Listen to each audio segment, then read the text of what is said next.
Hello' বন্ধুসকল নমস্কাৰ। মোৰ আজি ভিডিঅ'টোলৈ আপোনালোকক স্বাগতম জনাইছোঁ। আজি মোৰ পইণ্টত মই কি পইণ্ট আনিছোঁ শুনকচোন। মানুহৰ মানৱ জীৱনৰ আমাৰ দুটা অস্ত্ৰ আছে। সেই অস্ত্ৰ দুটা কি আচলতে আহকচোন আজি অকণমান তাৰ ওপৰতে মই হেৰি কৰিম। নাম্বাৰ 1তে আনিছোঁ, জীৱনত এটা কাম কৰিবলৈ শিকক বা শিকা। সেই কাম দুটাই হৈছে, 1 নম্বৰটো হৈছে ক্ষমা কৰিবলৈ শিকা, নতুবা মৌন হৈ থাকিবলৈ শিকা। কাৰণ মৌনতাতকৈ ডাঙৰ উত্তৰ নাই আৰু ক্ষমা কৰাতকৈ ডাঙৰ শান্তি নাই। কিমান ধুনীয়া কথা কৈছে। এনেও আমি এটা কথা জানো ন, মানুহৰ কি হয়, ক্ষমা কৰি দিব লাগে। হয়তো এনেকুৱা কিছুমান পৰিস্থিতি আহে, ক্ষমা কৰি দিলেহে আপুনি শান্তি পাব, হয়নে? আপোনালোকে হয়তো চাবচোন, কিছু আমাৰ জীৱনত হয়তো তেনেকুৱা আমি বহুত চাগৈ সন্মুখীন হ'বলগীয়াও হৈছোঁ ন। মানুহৰতো থাকেই। আকৌ এবাৰ কৈ দিছোঁ শুনকচোন। জীৱনত এটা কাম কৰিবলৈ শিকা, ক্ষমা কৰিবলৈ শিকা, নতুবা মৌন হৈ থাকিবলৈ শিকা। কাৰণ মৌনতাতকৈ ডাঙৰ উত্তৰ নাই আৰু ক্ষমা কৰাতকৈ ডাঙৰ শান্তি নাই। কিমান ধুনীয়া কথা কৈছে। আৰু শুনকচোন 2 নম্বৰটো, যি বুজি নাপায় তেওঁক বুজাব পৰা যায়। শুনিছেনে? যি বুজি নাপায় তাক কিন্তু বুজাব পৰা যায়, কিন্তু যি বুজিও নুবুজাৰ ভাও ধৰে তেওঁক বুজোৱা অসম্ভৱ। কিমান ধুনীয়া কথা কৈছে ন এইটো। ক'বাৰ কৈছোঁ শুনকচোন। যি বুজি নাপায় তেওঁক বুজাব পৰা যায়, কিন্তু যি বুজিও নুবুজাৰ ভাও ধৰে তেওঁক আচলতে বুজোৱাৰ তেওঁক বুজোৱা অসম্ভৱ বুলি কৈছে। কিমান ধুনীয়া কথা কৈছে। এইটো একদমেই সঁচা কথা। পৃথিৱীত আমাৰ এনেকুৱা মানুহ বহুত থাকে ন। সেইটোৱে আৰু বেলেগ হেৰিত নিনো, বেলেগ পইণ্ট হেৰি হৈ যাব নহ'লে। আৰু 3 নম্বৰটোত কৈছে, ভাল পোৱা আৰম্ভ হয় কিন্তু কেতিয়াও শেষ নহয়। এইটো আপোনালোকে এনেও চাব, পৃথিৱীখনত আজিলৈকে মই এটা কথা দেখি আহিছোঁ বা আপোনালোকেও জানে, সকলোৱে জানো ন, ভাল পোৱাটো যেতিয়াৰ পৰা মানুহৰ জীৱনৰ ষ্টাৰ্ট হয়, চাব সেই কেতিয়াও নহয়। ভাল পোৱা বস্তুটো এটা স্বৰ্গৰ কি ক'ম, এইটো এটা স্বৰ্গৰ অনুভূতি বুলিও কয়, কিন্তু এইটো এটা একদম বাস্তৱ সত্যও হয়। আপোনালোকে শুনকচোন, আকৌ এবাৰ কৈছোঁ। ভাল পোৱা আৰম্ভ হয় কিন্তু কেতিয়াও শেষ নহয়। সেইটো হয়তো এটা সময়ত ভাল পোৱাজন হেৰাই যায়। আকৌ কৈছে, কিন্তু ভাল পোৱা কেতিয়াও হেৰাই নাযায়, বৰঞ্চ মনৰ গভীৰতাত থাকি যায়। কিমান ধুনীয়া কথা কৈছে। এইটো যাৰ লগত ভাল পোৱা আচলতে হেৰি থাকে, সেই কথাটোক লৈ আজি আচলতে এই কথাষাৰ কৈছে।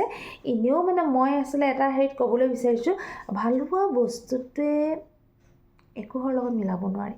মানুহৰ জীৱনত ভাল পোৱা থাকিব লাগে। মই ভাবোঁ ভাল পোৱা থাকিলে নিজৰ জীৱনটো, নিজৰ লাইফটো আচলতে চিনিব পাৰে। আপোনালোকে চাবচোন, ভাল পোৱা মানুহৰ থাকিব লাগে, সঁচাকৈ থাকিব লাগে। ভাল পোৱাটোৰ নিচিনা এটা সুন্দৰ, এটা শান্তিৰ অনুভূতি হয়তো নাই চাগে বেলেগত। মই ভাবোঁ ভাল পোৱা সেইকাৰণে থাকিব লাগে। মই আকৌ এবাৰ কৈ দিছোঁ শুনকচোন। ভাল পোৱা আৰম্ভ হয় কিন্তু কেতিয়াও শেষ নহয়। হয়তো এটা সময়ত ভাল পোৱাজন হেৰাই যায়। আকৌ কৈছে ইয়াত, কিন্তু ভাল পোৱা কেতিয়াও হেৰাই নাযায়, বৰঞ্চ মনৰ গভীৰতাত থাকি যায়। একদম বিৰাট ধুনীয়া কথা কৈছে। আৰু এটা পইণ্ট আনিছোঁ শুনকচোন। মাটিৰ ওপৰত থাকি নিজক লৈ বেছি অহংকাৰ নকৰিবা। কাৰণ যিখিনি মাটিত তুমি থিয় হৈ আছা, দম্ভালি মাৰিছা, মনত ৰাখিবা সেই মাটিতে এদিন তুমি মিলি যাবা। ইমান ধুনীয়া কথা কৈছে। মানুহে কিন্তু আমি পাহৰি যাওঁ ন, পটককৈ মানুহক কিবা এটা অহংকাৰ কৰা, কিবা কৰা। মই কৈছোঁ নহয়, তেনেকুৱা আচলতে পৃথিৱীত তেনেকুৱা মানুহ ভগৱানে পঠাইছে যে পৃথিৱীত চব মানুহে দম্ভালি মাৰে, সেইটো নহয়। আকৌ এবাৰ কৈছোঁ শুনকচোন। মাটিৰ ওপৰত থাকি নিজক লৈ বেছি অহংকাৰ নকৰিবা। কাৰণ যিখিনি মাটিত থিয় হৈ দম্ভালি মাৰিছা, মনত ৰাখিবা সেই মাটিতে এদিন তুমি মিলি যাবা। এই কথাষাৰ একদমেই সঁচা ন। আৰু কিছু ক্ষেত্ৰত মানুহে নিজৰ মাটি সম্পত্তি বা কিছুমান সেইবিলাক লৈ আচলতে বা হুলস্থুল কৰে, কিন্তু মই ভাবোঁ এইখিনি কৰি একো লাভ নাই। এইবিলাক যিমানেই কৰে আচলতে মই ভাবোঁ সকলোৱে এদিন আমি মিলি যাম ন, কিন্তু আমি পাহৰি যাওঁ। তেনেকৈ আজি মানে এইটো বাস্তৱ মানে কি ক'ম, মানুহৰ জীৱনত এইটো ঘটিয়ে আছে। আহকচোন আকৌ আৰু এটা লৈ আহিছোঁ। সেইটো হৈছে মৌন হৈ থকা আৰু হাঁহি থকা দুটা মানৱ অস্ত্ৰ। কিমান ডাঙৰ কথা কৈছে শুনকচোন। মৌন হৈ থকা আৰু হাঁহি থকা দুটা মানৱ অস্ত্ৰ। হাঁহিৰ দ্বাৰা তুমি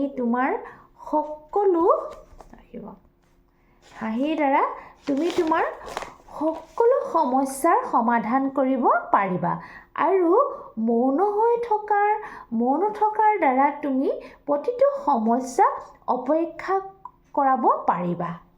কিমান ধুনীয়া কথা কৈছে। আকৌ এবাৰ কৈছোঁ শুনকচোন। মৌন হৈ থকা আৰু হাঁহি থকাৰ দুটা মানৱ অস্ত্ৰ হৈছে মৌন হৈ থকা মানে শান্তকৈ থকা, বেছি কথা বতৰা নকৰা, মানে মৌন হৈ থকা কথা আছে। আৰু এটা ধুনীয়া হাঁহি থকা মানুহৰ মানে এই দুটা একদম মানৱ অস্ত্ৰ বুলি কৈছে হাঁহিৰ দ্বাৰা তুমি তোমাৰ সকলো সমস্যাৰ সমাধান কৰিব পাৰিবা, আৰু মৌন থকাৰ দ্বাৰা তুমি প্ৰতিটো সমস্যা অপেক্ষা কৰাব পাৰিবা। কিমান ধুনীয়া মানে পইণ্ট সেইকেইটা। আৰু এটা কৈছে শুনক। তুমি 10টা সঁচাৰ মাজত এটা মিছা ক'লেও, এইটো একদম মানে বিৰাট ধুনীয়া পইণ্ট। শুনকচোন।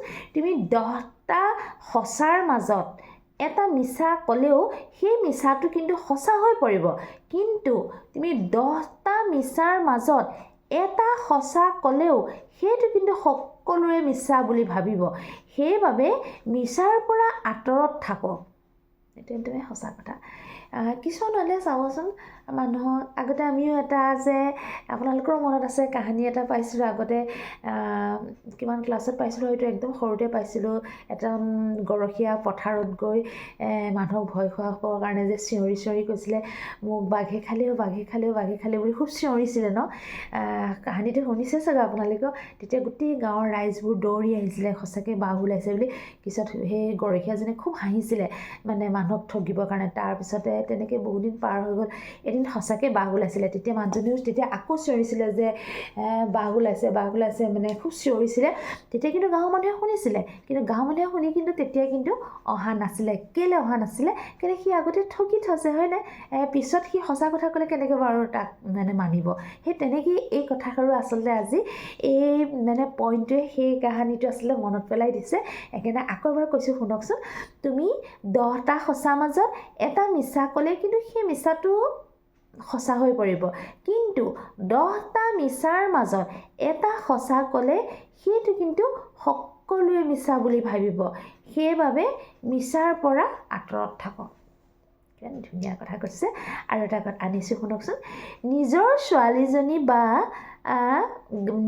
ছোৱালীজনীৰ গা বেয়া হ'লে মাকৰ বুকু ফাটি যায়, আৰু নিজৰ বোৱাৰীৰ গা বেয়া হ'লে নাটক যেন অনুভৱ হয়। কি অদ্ভুত আচৰণ। আজিকালিতো সেইটোৱে হৈ আছে ন। বহুত মানে বহুতৰ ফেমিলিত মানে বহুতৰ পৰিয়ালত আছিলে সেই কাণ্ডটোৱে হৈ আছে। নিজৰ ছোৱালীজনী যদি গাটো বেয়া হয়, সঁচাকৈ মাকৰ একদম মানে মাক ক'ব নোৱাৰা হৈ যায় ন, কি হ'ব মোৰ ছোৱালীজনীৰ গা একদম বুকু ফাটি যায়। কিন্তু যেতিয়া বোৱাৰীজনীৰ গা বেয়া হয়, তেতিয়া ভাবে নাই তাই নাটক কৰিছে, অভিনয় কৰিছে, তেনেকৈ কয় ন। কিন্তু সেইটোৱে কৈছে, সেইকাৰণে কৈছে যে এইটো কিমান ডাঙৰ অদ্ভুত আচৰণ। মই ভাবোঁ এইটো হ'ব নাপায়, কিন্তু সেইটো কথাকে আকৌ কৈছে। আকৌ এবাৰ কৈ দিছোঁ শুনক। নিজৰ ছোৱালীজনী গা বেয়া হ'লে মাকৰ বুকু ফাটি যায়, আৰু নিজৰ বোৱাৰীৰ গা বেয়া হ'লে নাটক যেন অনুভৱ হয়। কি অদ্ভুত আচৰণ। আৰু এটা মন এনে এটা শব্দ যিটো কাৰোবাক দিওঁ বুলিও দিব বা লওঁ বুলিও ল'ব পৰা নাযায়, যিটো কেৱল বিশ্বাস, সন্মান আৰু ভালপোৱা দি অৰ্জন কৰিব পাৰিবা। এইটোতো একদম সঁচা কথা, ধুনীয়া কথা কৈছে। আকৌ এবাৰ কৈছে শুনক। মন এনে এটা শব্দ, মনটো মানে আমাৰ এনেকুৱা এটা শব্দ ন, যিটোৱে কাৰোবাক আমি দিওঁ বুলিও দিব নোৱাৰোঁ মানে, আৰু লওঁ বুলিও আমি ল'ব নোৱাৰোঁ, হয়নে? যিটো কেৱল বিশ্বাস, সন্মান আৰু ভালপোৱা দি অৰ্জন কৰিব পাৰিবা। সেইটো আমি দিওঁ বুলি দিব নোৱাৰোঁ বা লওঁ বুলিও ল'ব নোৱাৰোঁ, কিন্তু সেই বস্তুটো আমি অৰ্জন কৰিব লাগিব কেনেকৈ? ভালপোৱা দি, সন্মান দি, বিশ্বাস দি। বিশ্বাস, সন্মান, ভালপোৱা থাকিলে চব বস্তুৱে ল'ব পাৰি। সেইটো একদম সঁচা কথা। আহকচোন আৰু এটা, যি আজি অৱহেলা কৰিছে ধৈৰ্য ধৰা, এদিন তোমাক সেইজনৰে বেছি প্ৰয়োজন হ'ব। এইটোতো একদম সঁচা কথা। মানুহে মাত্ৰ সেইকাৰণে সময়লৈ বাট চাব লাগে, বহুত হেৰি হ'ব নালাগে। এইটো কথা একদমেই সঁচা কথা। বহুত কথাতে মানে এই বস্তুটো মিলে। মই কৈছোঁ শুনকচোন আকৌ এবাৰ, যি আজি অৱহেলা কৰিছে, যি আজি মানে তোমাক অৱহেলা কৰিছে, ধৈৰ্য ধৰা, এদিন কিন্তু তোমাকে সেইজনৰ বেছি প্ৰয়োজন হ'ব।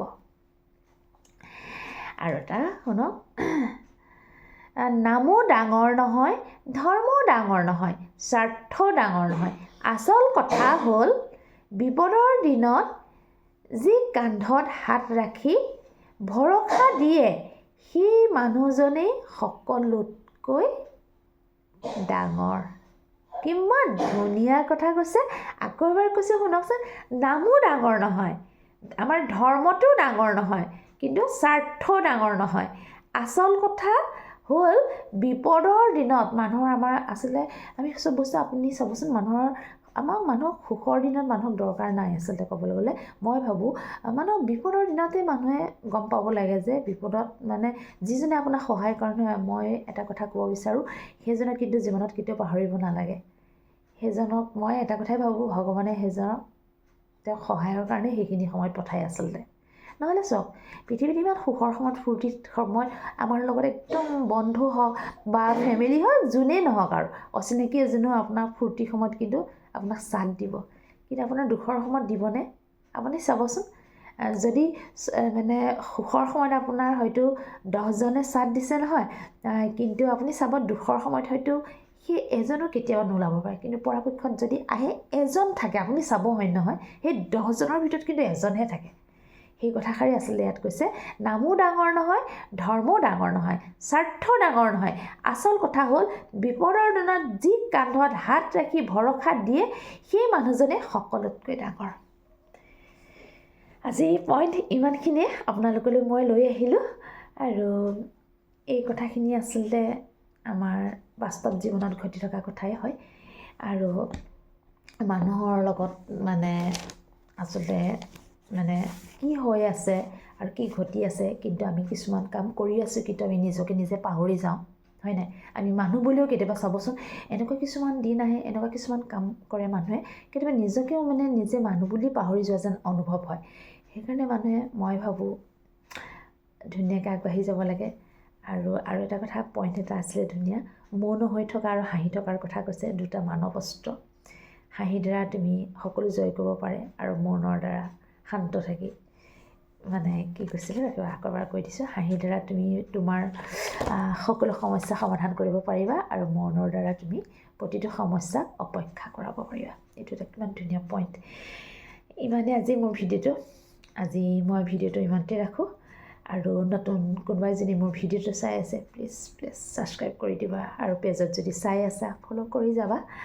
আৰু ভিডিঅ'টো যদি ভাল লাগিছে, মনৰ কিছু কথা মই যদি আপোনালোকক লগাব পাৰিছোঁ, সাজ দিব পাৰিছোঁ, প্লিজ ভিডিঅ'টো কমেণ্ট কৰিবা, আৰু কমেণ্ট কৰিব, আৰু শ্বেয়াৰ কৰিবলৈ নাপাহৰিব কেতিয়াও। আজিলৈ ৰাখোঁ, নমস্কাৰ।